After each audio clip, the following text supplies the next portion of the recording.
Ahora sí, déjeme ir con el querido Fisgón, el querido Rafael Barajas, y los dilemas de estos partidos políticos maltrechos después del 2 de junio.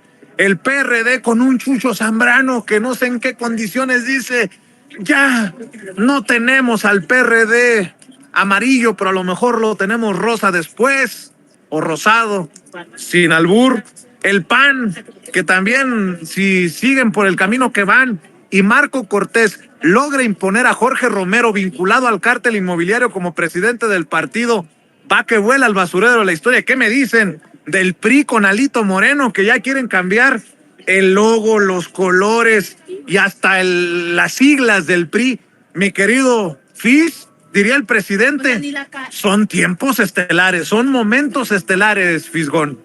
Así es, no cabe duda de que son momentos estelares, y son momentos estelares en México y también en Estados Unidos. Haciendo el seguimiento a lo que comenta Jesús García, yo sí estoy convencido de que esta medida que están impulsando a favor de los Dreamers en los Estados Unidos, los demócratas, forma parte del debate electoral, está hecho con miras a la próxima elección presidencial.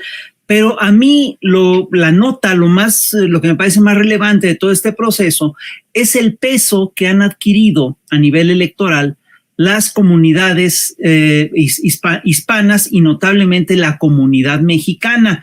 Y esto obviamente anuncia una nueva etapa política para estas comunidades, y además espero que implique una nueva etapa de politización. Yo estoy convencido de que la politización que se ha dado en México puede tener un impacto muy importante si se extiende a la comunidad mexicana en los Estados Unidos, y es algo, por supuesto, que hay que impulsar. Acerca de lo que tú planteas, de lo que está ocurriendo con los partidos, lo que ocurrió con el PRD, lo que ocurrió con el PRI, lo que está pasando con el PAN, lo que estamos viendo es en realidad ya la crisis del famoso sistema bipartidista, del sistema de partidos que se buscó integrar en la era neoliberal. Era un sistema de partidos que originalmente buscaban o pretendían que fuera un simple sistema bipartidista con el PRI y con el PAN, y este proceso fue interrumpido por este tercero en discordia que fue el PRD, pero que fue rápidamente incorporado a este sistema a través del Pacto por México.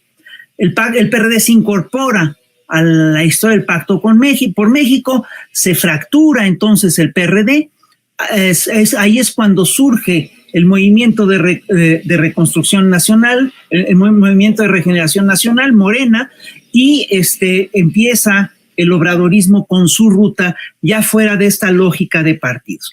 El balance que tenemos hoy en día es muy claro. El PRD pues ya fue, ya se extinguió, ya perdió el registro, no tiene mucho que negociar. Pudo negociar cosas con su registro todavía en 2006 y en 2012. López Obrador no se habría podido presentar en 2006 y en 2012 a la contienda presidencial sin el registro del PRD, pero ya no tienen ni eso. Se convirtieron básicamente en un cascarón burocrático que lo que hacía era negociar los intereses para su propia nomenclatura. Y luego tienes al PRI, que pues bueno, fue el partido hegemónico del país durante décadas, desde la década de los 20 hasta la década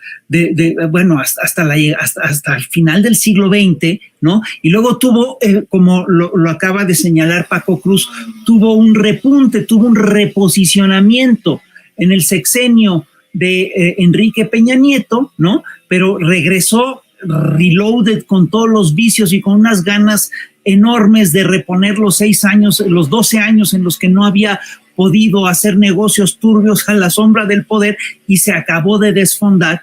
Y obviamente es un partido que ya está en plena demolición. Cabe decir que este PRI pues, fue evolucionando con el tiempo. No es lo mismo el partido tricolor de tiempos de Lázaro Cárdenas que el partido de Salinas, ni siquiera que el partido de Peña Nieto. Es un partido que fue claramente descomponiéndose, ¿no? Y ya en su última fase, bueno, lo que veíamos era una cosa muy descompuesta, muy podrida, con muchísima corrupción. Yo recuerdo cuando Peña Nieto anuncia esta nueva generación de priistas y resulta que todos eran carne de presidio, todos acabaron o en la cárcel o prófugos o con procesos importantes, ¿no? Y por supuesto tienes el caso del PAN. También el PAN ha tenido su historia. El PAN obviamente nace en 1939 y nace como parte de todas estas organizaciones de derecha que lo que buscaban era detener el avance del cardenismo, que fue en realidad el primer intento serio por establecer en México el estado de bienestar plasmado en la Constitución de 1917. El PAN es uno de los múltiples intentos que se hacen en aquel momento por detener esto, y en un inicio, perdón que lo diga, el PAN tenía una raíz claramente fascista. El PAN tenía una raíz netamente pro-franquista, pro-morraciana y pro-nazi incluso, ¿no? Y después agarró una veta demócrata cristiana, siguió en otras lógicas, y después tuvimos un PAN que se reconstruye con las lógicas neoliberales, ¿no? Y que por primera vez llega a ocupar la presidencia en el año 2000, y ocupó la presidencia 2 sexenios del 2000 al 2017, al 2018, ¿no? Pero es un partido que muy pronto adquirió las lógicas de los negocios y de la descomposición priista. Es una cosa increíble, es un partido que se descompuso con muchísima rapidez, con muchísima velocidad. Yo recuerdo una encuesta reciente en la que ya hay un sector de la población que se plantea que el PAN es ya el partido más corrompido del país, más corrupto del país, y lo estás viendo en su disputa interna, porque lo que tú estás viendo es que ya no está el PAN doctrinario de Gómez Morín debatiendo sobre ideas, sobre lo que es el bien común, las lógicas del beneficio de la nación, etcétera. Es un PAN de negocios. En los dos grandes grupos del Partido de Acción Nacional son los que encabezan, por un lado, el cártel inmobiliario con Jorge Romero, ¿no? Con que acaba de tener un candidato a la jefatura de gobierno de la Ciudad de México en Taboada, ¿no? Que de hecho ahorita ya no sabemos dónde está. Las últimas imágenes que vimos eran las de Taboada en el aeropuerto de Cancún. No sabemos dónde está ahorita, no se sabe si está de vacaciones, no sabemos si ya se fue. Pero es un PAN. Este grupo de Jorge Romero, el grupo del cártel inmobiliario, es un grupo que obviamente tiene vínculos muy fuertes con la delincuencia inmobiliaria, por lo pronto, y que en estas elecciones los vimos tener ligas muy claras con grupos de narcomenudeo, ¿no? Y por el otro lado, se está disputando la presidencia de Acción Nacional, ni más ni menos que con el grupo de Felipe Calderón, ¿no? Que son ya, que están ligados a grupos de la extrema derecha nacional e internacional.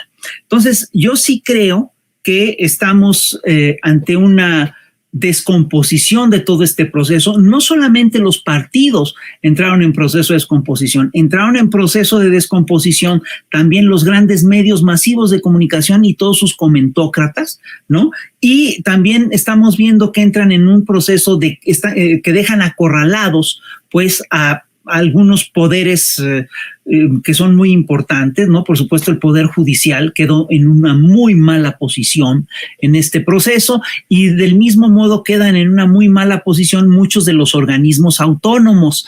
Entonces, yo estoy convencido de que este es el momento en el cual el Movimiento de Regeneración Nacional debe avanzar. Es el momento en el que tiene que impulsar reformas más de fondo, y esto lo entiende perfectamente Andrés Manuel López Obrador, que ha propuesto 20 reformas 20 reformas importantes, ¿no? 18 constitucionales, y entre estas reformas, López Obrador ha dicho que hay 5 que son urgentes y que en principio se van a impulsar para antes del relevo. En principio se van a aprobar en septiembre. se está planteando que las reformas que se aprueben en septiembre sean: 1, la eliminación de la reelección; 2, el programa de pensiones de mujeres de 60 a 64 años de edad que impulsa Claudia Sheinbaum; 3, y esta es muy importante, la reforma a la ley del ISSSTE del 2007, y reformar esta ley del ISSSTE va a permitir aumentar el pago de pensiones de maestros y maestras y otros actores. El 4 punto que se piensa impulsar es las becas para estudiantes de educación básica, ¿no? Que es un proyecto también que le es muy caro, muy importante, muy querido a Claudia Sheinbaum. Y el 5, que es para mí el trascendental, que es la reforma al Poder Judicial.